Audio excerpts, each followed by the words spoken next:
hope you're having a great day. It is another rainy day outside. So, no getting out in the dirt today. But I do have to start my stock in my columbine. So, and I have 6 trays of stock, or maybe 5 trays. 5 trays of stock and 1 tray of columbine. I need to go pick up my chainsaw blades, so I'll have them ready and check on all the living things in my basement. I think the weather is going to be pretty cool this week. I did run out to the farm. I should give you guys an update on my anemones. The roots on them are like that big, so I need to get them in the ground soon. It's pretty windy out there today and rainy and not fun. And the dogs have already gone on their walk, so I can't show you any puppies today. But I will just do a quick video just to kind of keep you up to date on what's going on. And today I'm just starting seeds again. So I'll be filling 6 trays with dirt and then throwing some seeds down and putting them under my grow light space. I hope you enjoy the video.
So, look at this. Got like 3, none, 1. But there's so many that have like a bunch. So I could fill all of my trays if I wanted to. I'm going to go ahead and take off the humidity dome.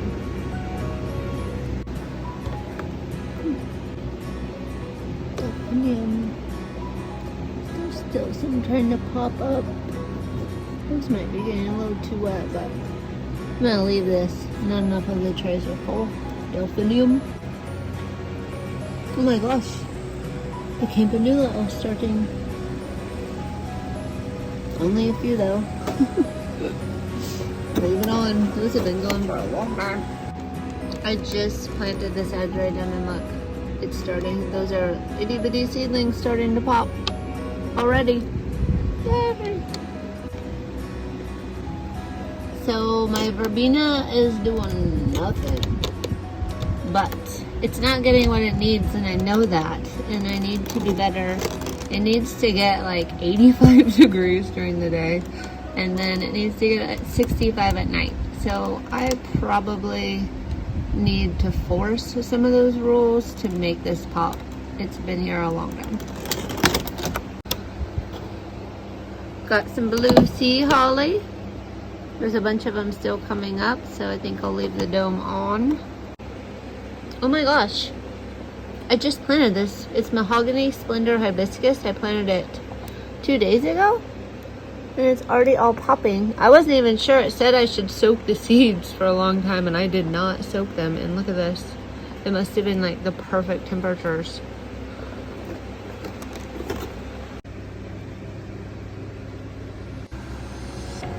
Just for my own use in my yard, some petunias.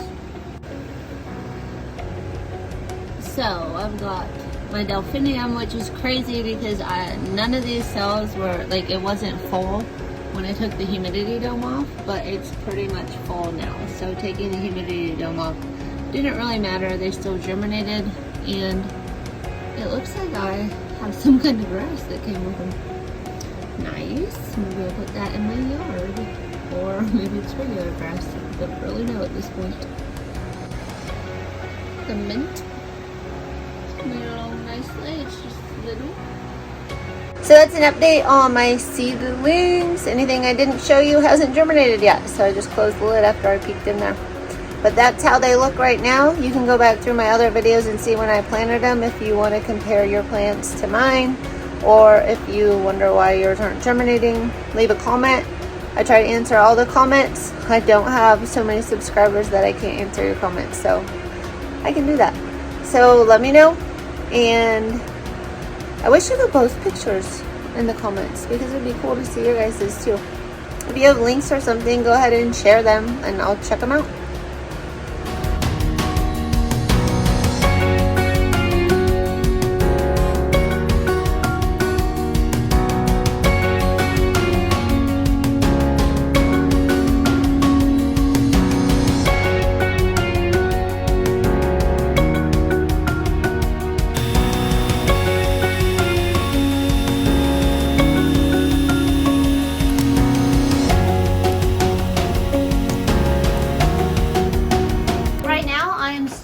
Columbine. I have mauve columbine, thanks June.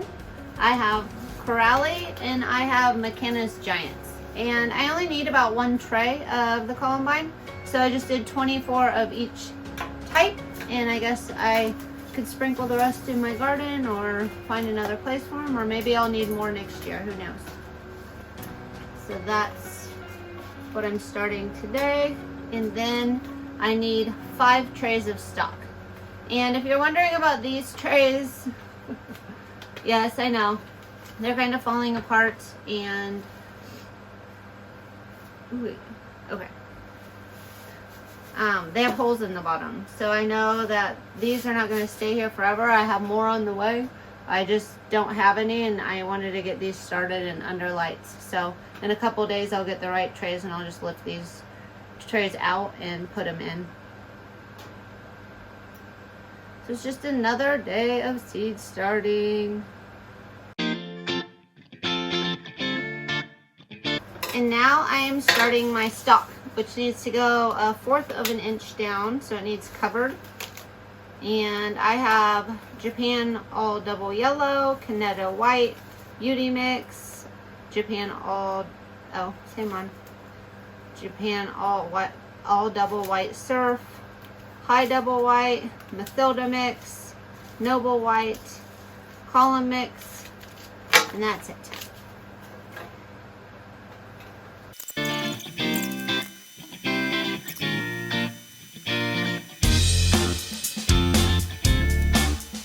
So are all of you flower farmers out there, did you grow up on farms? Did you start farming later in life? I kind of grew up on farms, but not really. I grew up in town, but my grandparents all had farms, both my mom's parents and my dad's parents. So I was on the farm a lot, on both farms, but I was kind of on the farm as a grandkid, not a kid. So the extent of my labor was like mowing, cleaning my grandma's cupboards out. Did anyone else ever do that with their grandmas? Like my grandma would clean all of her cupboards, like every year. She would take every dish out of her cupboards and we would wipe them all down and we would clean them. And I was talking to a friend the other day and they said that their grandma did that too, and I was like, maybe that was a thing in the day. Maybe I'm giving myself away right now, but yeah. I mean, if I see a cabinet that's really bad, like I will take the dishes out and wipe it down and make it clean again. But I just don't make it like a yearly. I mean, that was like a task. Like my brother would be out on the riding lawnmower and I would be inside like washing all the cabinets and walking around on the cabinets. Oh dear. And I was always like, why can't I be outside? But that was one of the farm chores. But then we like got paid. Like my grandma would take us to the store and buy us something. I remember my brother used to get Transformers when he was really young, and then baseball cards, and I don't really know what I got. Probably just something that is in the trash that I thought was so important when I was a kid. But yeah, we used to go do that, and I'd have friends out, and we would jump on hay bales, and we would go fishing at. So on my dad's side, we would go fishing, and we would go sometimes and cut up trees and like make stacks of firewood. That's the farm where the flower farm is at. And my family would fish in the pond. One time I hooked my dad in the lip. He was not thrilled with me. Sorry, Dad. I mean, I was too young to actually remember it probably now, but I don't think it was a very fun experience for him. So I did grow up with farms in my life, but not, I wasn't an actual farm kid where I had chores every single day on the farm because we lived in town. And then kind of like life happened, and I played a lot of sports in high school and got busy with my friends and boyfriends and just had a good time in high school. And then I went off to college and I actually got a degree in management information systems with a minor in computer science. Nope, computer information systems. It's different in the tech world. Most people don't even know. But yeah, and then I went out and I worked in corporate America. I got a job downtown at a big insurance company, and I was the one that would run around, and I would somebody would call and say my printer's broken, or I don't know how to use Excel, or I don't know how to use Word, and I'd run up to their floor and I would help them out. And after a few years, I was helping out the engineers. And they'd be like, I have a problem with AutoCAD, and I'd be like, oh, AutoCAD. That's a difficult one to learn. So I was trying to like read books, and I mean, pretty much you're trying to learn engineering to learn that program. So that was insane. But I had a lot of fun there, and then life just took me out to California on a whim. And some really nice people rented my house here and took care of it. It's the same house. I got this house when I was working at EMC. Gosh, has it been 20 years that I've owned this house? I think I've owned this house for 20 years. Oh, it's insane. Well, the bank owned it for a while, but now I own it. And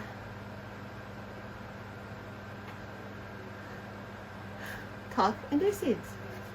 Talk and do seeds. I just dropped all my seeds. To be continued.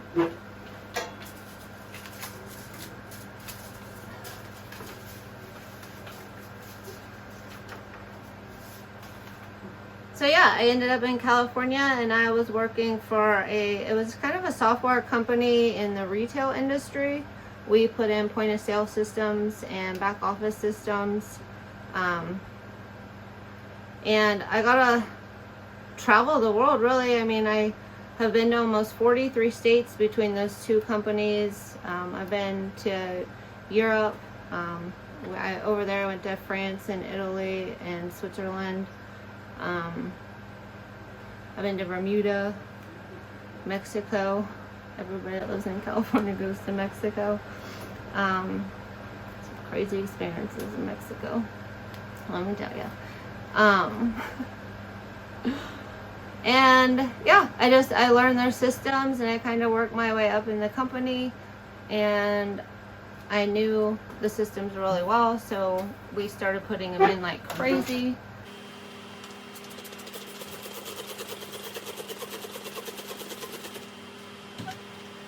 I know, I just talk and then I just stop with my story.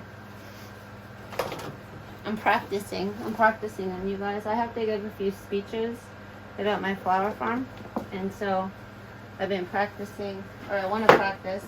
I already gave one speech, and I just kind of tell them about myself, and this is all part of the spiel. So I hope you don't mind. I kind of thought, well, my YouTubers don't really know me, maybe. I mean, some of you do. But some of you don't.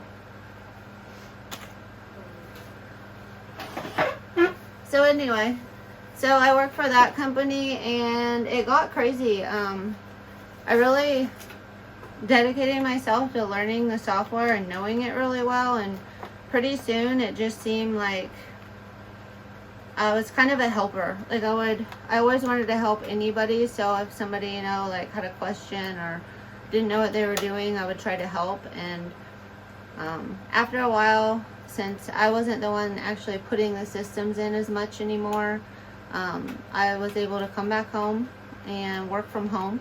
So I came back to Iowa. It was kind of like the perfect thing. Like the people that were renting my house got their house that they were building, beautiful house, all done, and they told me that they were going to be moving into it, and I was like, okay, then I will come back home to my house. So I came back to my house, and you know, they're on Pacific time and I'm on Central time, and I'd have people flying out to the East Coast that would be on that time. We had mountain time, we had it all. And so there were mornings that I knew I'd be on the phone, or I knew I'd be in meetings all day long, but I had jobs I needed to get done. I did like employee performance reports, and I did different things like that. So I remember the worst week that I had. I mean, I was getting up at like 4 a.m. so that I could get things done, and then I knew we were putting in a big client, and I would be helping with that all day. Sorry, my furnace just decided to kick off.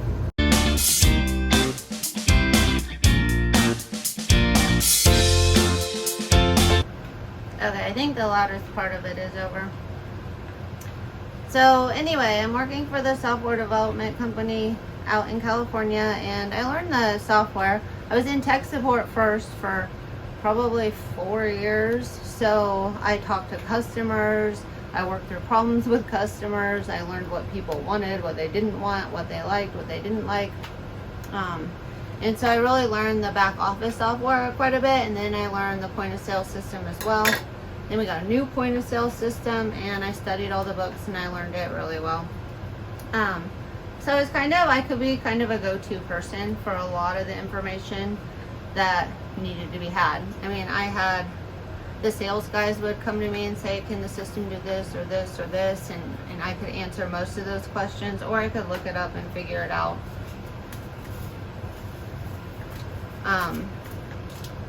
And I could install the systems, I could set up all the hardware and software, get it all work together, talk together. I knew how to do all of that. I also knew programming. I didn't do any programming there, but I could go in and read a lot of the store procedures and the code, and I could write SQL statements to get data out that I wanted out, and I could run tests. So there was just I had a wide background of knowledge, and I ended up becoming the director. I mean, it was a small company, so it'd probably be more like a management position in most companies, but I was the director of the implementation department. And so I had a few employees under me, and I had some employees in other departments that would call me and ask me how something worked. And there was a week where I actually would go to bed at 4 o'clock in the morning, and then, or no, I would go to bed at like 2 o'clock in the morning, and then I would get up at 4 in the morning, and then I would get up and do it all over again. So I will be getting up at 4 in the morning, going to bed at 2, and I did that for about a week, and it was insane. And that was one of our busiest times. And soon after that, the owner got an offer to sell it to a French company, and so there was going to be a new system coming in. There were going to be new managers and all these different people to work with, and I'd been kind of wanting out anyway. I thought it was stressful, but I didn't want to let my team down. I kind of felt like if I left, like they might not know what to do. So I said, hey, you know, I don't want to go forward with this French company. I'm going to figure something else out in my life, but I will help you guys. So you guys can call me until you get converted over to this other company, and I'll do whatever I can. And so they did continue to call me, and I worked on contract for a while where they would just pay me for the hours, and then I slowly just raised my rates until they didn't want to call me anymore. So it worked out perfectly.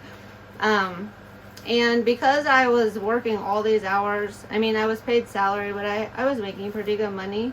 But when you work that many hours, you don't really spend your money. So I had built up quite a bit of savings. And I thought, well, this, you know, I'll just take a little bit of time off. I always figured I'd go back to the tech world. And I decided that I would start a little Amazon business. So I did that for, gosh, it was in 2015. So I think It's Ridic has been around for 7 or 8 years, and it made just enough for me to like pay my bills and not have to go back into the tech world. And during that time, I kind of realized, like, I bought the house next to me and had it torn down. It was in really bad shape, and so I kind of had this blank slate to work with out there, and I started going to the greenhouse and buying flowers and buying plants and just making it kind of like an oasis to me out there. And I fell in love with like the flowers and the gardening and all of that kind of stuff, which, you know, my grandpa always had a big garden when I was little. My dad had a garden. I love the vegetables and stuff, so I started with the vegetable gardening, but I really fell in love with the flowers. I like the butterflies and the bees, and I like what they stand for, and they made me happy. I felt less stressed out around the flowers, and I just started reading all sorts of stuff about flowers and joining a bunch of groups about flowers. And then I bought all of Florette's books and read them, and during that time I had a lot of time on my hands, and I knew my dad was taking care of this farm kind of by himself. And I was like, I have time to go out and do that. So I started going out and just weed eating and cleaning up some fences and doing what I do in my videos for you guys today, really. And I really enjoyed it. I just enjoyed being outside. I enjoyed, you know, being in nature, getting dirty, just waving at the farm neighbors, like all the things to do with being in the country, like being able to hear the birds, seeing wildlife, having deer stomp at me. So glad they didn't charge. Just, you know, I just enjoyed it. Like, I loved it. And so during that whole process and all the flowers, I was like, well, maybe I could start a little flower farm. You know, I've read all the books. This is what they did. I'm sure I'm capable of like making kind of a project plan, and mapping it all out and doing that sort of thing. It was like, I mean, I implemented huge point of sale systems in stores, and all the employees got trained and the systems got set up, and it did what they needed it to do. I was like, surely I can plant the flowers and do all of that. So in, was this year? I think it was 2019, in the fall of 2019, my dad fired up the old farm tractor and he plowed a 1/4 acre of flowers for me. Or not a 1/4 acre of flowers, a 1/4 acre of a hayfield. And I got to work burning the black plastic and designing it and deciding what I was going to do and starting flowers, and that's where the madness began, and that's kind of where my YouTube channel started. The day I thought, I'm going to be a flower farmer, I ran out to the farm, and it's a horrible video. I run around rambling, kind of like I am today, and the rest is history. So that's a little bit of where I've been and how I became a flower farmer.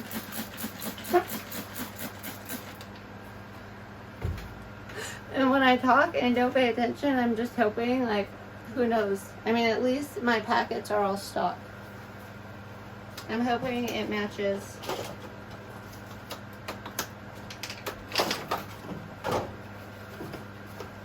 I'm hoping it matches. It's actually easier to give that speech when I'm not planting seeds. I'm filling up both the 1/4 acre of perennials and the 1/4 acre of annuals, which is taking its toll on my grow room.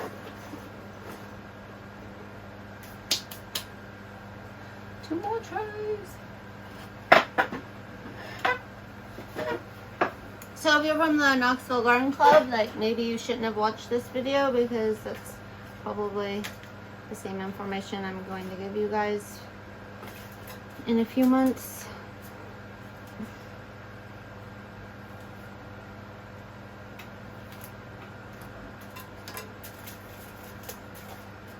I hope that's okay.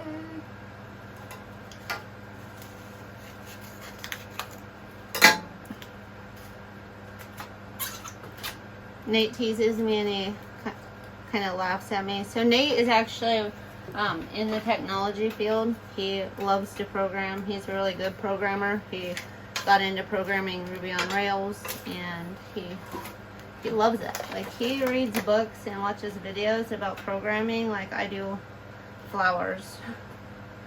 Which makes me realize that I was definitely in the wrong field. Because I was never like, yay, I get to read a book about computers today. Like I was always like, it's ever changing. Am I gonna have to read these books for the rest of my life? And now give me a book on flowers. I can read it and reread it and look at the pretty pictures all day. So I feel like I'm in the right place finally. Only took me 43 years to get here. But this does make you like, some days I'm like, wow, this is labor intensive. It's hard work, but I actually kind of feel like that's really good for me. If I spend too much time not doing anything physical, I just get in my own head a lot and I just don't seem as like mentally healthy.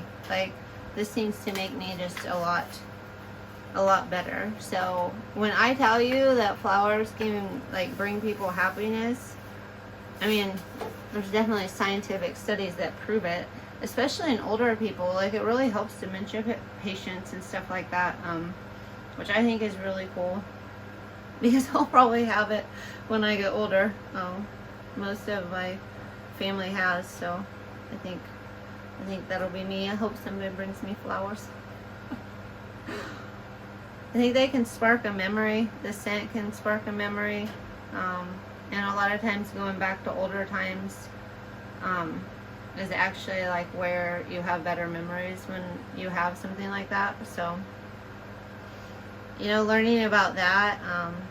And we have a huge beehive at the farm and like just seeing the bees buzz all around the flowers. And I feel like I give you guys a new food source. I found a really cool video on the bees that I posted. I think I maybe shared it on my Facebook page. It was a cool video about how they find the flowers and they like waggle and speed up their waggle if it's like a really good food source. It makes me wonder if they waggle do the zigzag dance. I'll try to find the video and put a link to it. It was a really good video. Oops.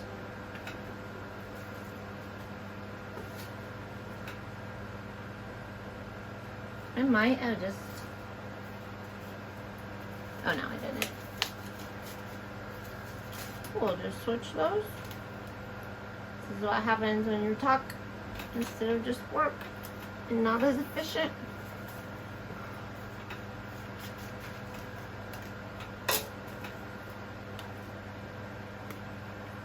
And then I have a little chipmunk, and I love my little chipmunk. I actually like give it peanuts and stuff like that.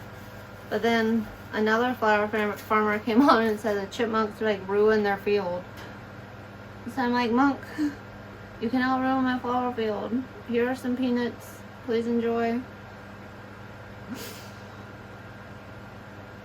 I don't know. Do you guys talk to like your little animals that you have on the farm? I see a lot of people talk to their chickens. There's some fox out there, so if I got chickens, they would just be fox dinner. I've been kind of wanting to take the little chicken house out there. I think I show it in one of the videos, and see if I could take off the siding and cover it with like greenhouse plastic and turn it into a greenhouse. I guess my grandpa used to harden his plants off in there.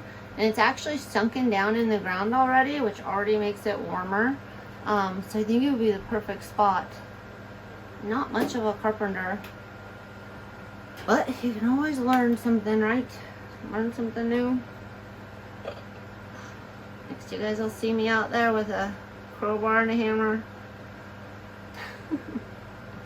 I never thought in a million years I would operate a saw. They always scared me to death. And it still does scare me. I'm scared enough to be careful with it. But I'm doing it. Fish your fears. Get it done. It cleans up fence rows a lot faster than just my little hand clippers. I know that they have huge machinery that could do all of that in a day. I'm not naive. But that stuff costs a lot of money, and when I have an extra day where I've started all my seeds, I've watered everything, and it's a beautiful day and I just want to get outside, my yard's pretty much ready to go, you know, until I can plant stuff, which is a few months away. A few weeks away. Hope not a few months. So I just get out there and get out in nature and get my happy on. I've been trying to do some YouTube videos just because I thought, you know, if this is something, you know, and someday it's a really pretty flower farm, and people wanted to say, well, how, you know, like, what was it before? I thought it would be cool to make the videos and just show the progress along the way. Some people think that you're giving your competitors all your secrets. Like, I never like the flower community isn't like that. I found that everybody's just very sharing of information, and everybody wants to see more flowers in the world, and everybody seems to want to see people succeed. And I really like being part of that community of people. It's exciting. Because trust me, when you're in tech support, most people are just yelling at you. Even though it's not your fault. But when people can't work, they get crabby. Or when something doesn't work like they think it should, they get crabby. Or when they do something that they swear they didn't do, they get crabby trying to defend it. Which happens a lot.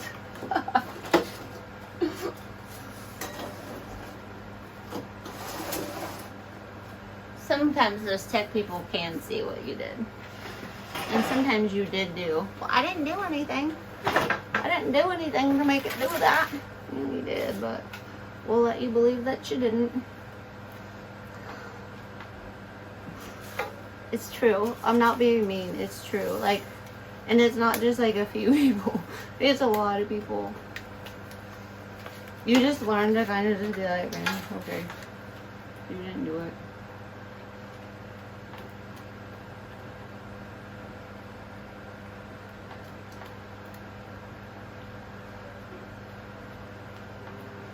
So I really do hope everybody's having a great day. It's never fun to not have a great day. Like, I say that all the time, and I think people are finding it funny. But you know what I think when I turn on the camera? I'm like, well, I hope everybody's having a great day. I'm excited to get flowers out there to the world this year. I think this little flower movement is like really catching on. I've heard of a lot of florists even around me that are saying that they really want to try the local flowers, which is exciting. I made up a bunch of coupons and business cards that I'm going to mail out and try to get a few more florists, wedding planners, wedding designers to maybe check out my flowers. I haven't dove into the land of dahlias. I have mixed feelings. Like, they're beautiful, but there's also a huge dahlia grower right next to me. And they're not like natural here. Like, there's zones where you just keep them in the ground. And here you have to like dig up your entire plot of them and store them, which I guess I do that with cannas and stuff, but there's so many beautiful flowers that you can plant and take care of and grow. So I'm hoping to offer a lot of Yarrow, Ageratum. I have a little batch of sunflowers I'm going to do this year. Amaranth, zinnias, cosmos.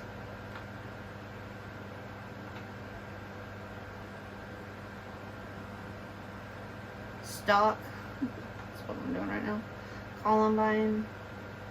I have tulips in the ground. Daffodils. Yay! The 6 trays are done. So I think that's it for my seeds starting on my calendar this week. I think next week I've got some larkspur. I'm going to do a video. I was requested to do a video on how I start my larkspur. I did have a friend, my friend Dee just told me just to put it outside in the winter time, stomp it into the ground. But I didn't have an area to do that, so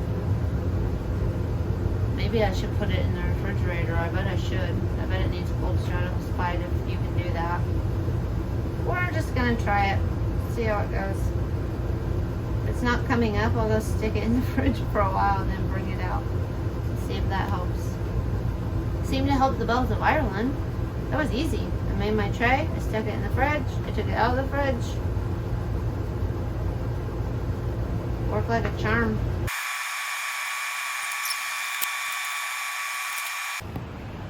Oh geez. I would say Houston, we're full. Actually, yep, maybe one could squeeze there, but I doubt it. Here's my last tray. I'm going to take all those pots, drop those lights, and you can fit 3 more on that tray.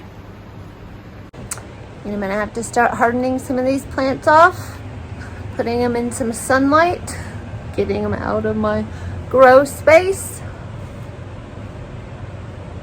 I never thought in a million years I would like fill it up. It's crazy. I thought I filled it up last year too, but I think I filled it up more this year because I had them going sideways last year, and this year they're like long ways, so I can fit 3 more trays. And I've got those 2 extra grow lights. I can just hang them somewhere and put some plants under them. I wish my house had better lighting, but I do not have any south-facing windows. I don't really have a house that supports plant loving on the inside. Good thing I like to be outside. But that's what I was doing today for the flower farm. Just starting seeds. I'm gonna run out and check my anemones and run to the hardware store. I hope you enjoyed this video, and I hope you have a fantabulous day.